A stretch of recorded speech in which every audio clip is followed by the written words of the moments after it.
السلام عليكم ورحمة الله وبركاته. أدبنا دي سلام يا عيد والبعد كي جن مقشة وأنا جو صالح علي عبد النبي عبد الله المعيش وكم قاعد صالح عرب كنا هيسا أفك الصومالي الصوماليين كانت رسنا دولديان في الصومالية إثيوبيا وأيد دنبنا حتى كسرنا حرقيسة أنا رقيسة كوي مني وحنو جيمد دلك مصر بان وجيمد رقيسة وحنو مدينة البرنامج كو قبطة وأنكو قبطي صعدوا هي لو أدناه حقتي مقدشو aan kula soo qaadanay waqti taageerayaasheeda 5 bilood ka hor baan muqdisho ka soo laabtay Hargeysa imid Hargeysa markaan imidna waa la xiray bacda 5 bilood ka bacdi ayaa waxa lagu soo oogay kiis ah xamar baa tagtay anigu waxaan ahaa fanaan ka tirsan fanaaniinta dowladda deegaanka Soomaaliya Itoobiya dhalasho ahaanna ka soo jeeda dalka Yemen Hargeysa waxaan ku soo galay sharci iyo fiisi haddii anigu aan madax badnaanida Somaliland aanan dalku gal iyo fiisi kama soo qaateen qaahira sharcina kuma soo galeen rumaantii muqdisho haddaan aaday waxaan ahay fanaan dal imid dal kale tagay booqday baan anigu Djibouti baan ka soo heesay dowladda deegaanka Soomaaliya Itoobiya ka soo heesay meel walba Soomaali joogto oo taageerayaasha joogaan waxaan jeclahay inaan tago aan waqti la soo qaato waxaan ku xiranahay 12 cisho saldhigga dhexe ee Hargeysa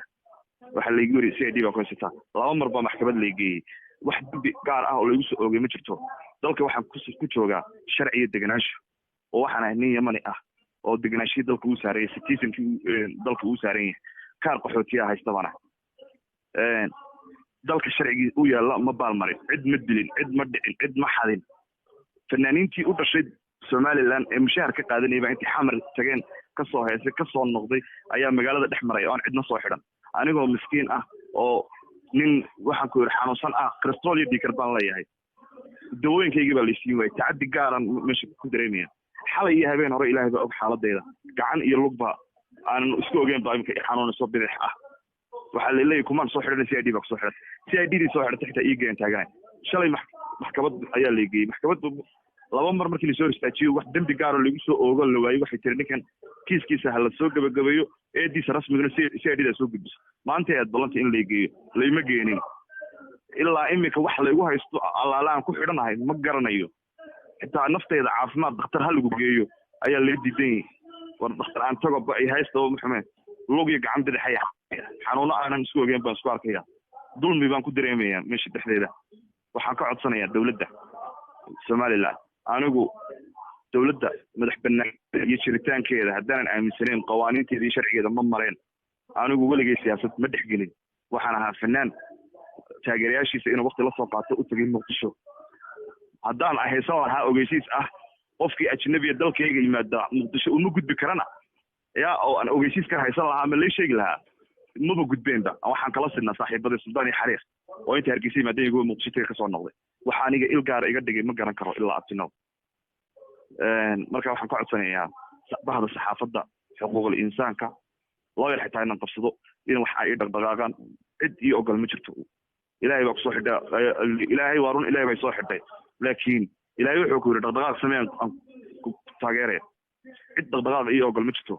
aniga ehelkayga iyo familkayga ma joogaan maanta waxaan aaminsan maanta aan sida ragga qayr ee intii dambiile sameeyeen magaalada dhex socda aan ahaan lahaa reer Somaliland ama aan jilib weyn oo Soomaalida kamid ah aan ahaan lahaa daqad ma waxa la leeyahay carab baa tahay baa la leeyahay war anigu haddaan Yemani ahay 20 sano ay Yemani Soomaalida ay haysay ay marti u ahaayeen ay gobonnimo ugu noolaayeen ciid ma qabeen haddii cid gaar ah iyo dad gaar ah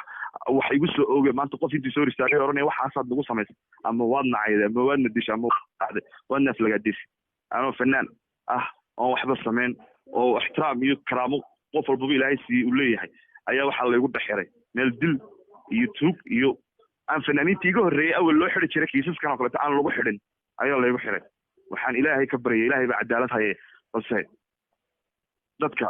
ay shaqada tahay ha noqoto ama ha noqoto xuquuqul insaanka ama cid walba bulshada Somaliland iyo bulshada Soomaaliyeedba iyo fanaaniinta Somaliland waxaan leeyahay aad baan uga fanku wuxuu ahaa ehel iyo walaalo laakiin waxaan hoygii fanka ee Somaliland ee Hargeysa ee afka Soomaaliyeedba xarunta u ahayd waxaad aad maanta dareensiiseen in cid gaar loo dhaqdhaqaaqo fanaaniinta waxaan leeyahay barasho wanaagsan kuwa aflagaadada iyo socialka dalaacada ka wada waxaan leeyahay ilaahay baa idinka weyn ilaahay baana garab la weydiistaa waxaan kusoo gabagabeynaya hadalkaygana ku dheeraan bahda saxaafadda cid kastoo iyo cid walba walaal muslim ah waxaan ahay nin dhibaataysan oo dulmusan ilaahay hadii gargaar baan idinka rabaa iyo garab ciddii iyo awoodday jaaliyadiina imantaas timid cid walba timid ehelkii cid wax ka soo qaadaysaa ma jirto marka please haddii wax laygu haysto gaara ay jiraan aan sameeyena diyaar anaa oo ah wadadeeda laygu qaado haddaan waxba sameynna nin xanuunsan baan ahay rabadaanna weeyaan in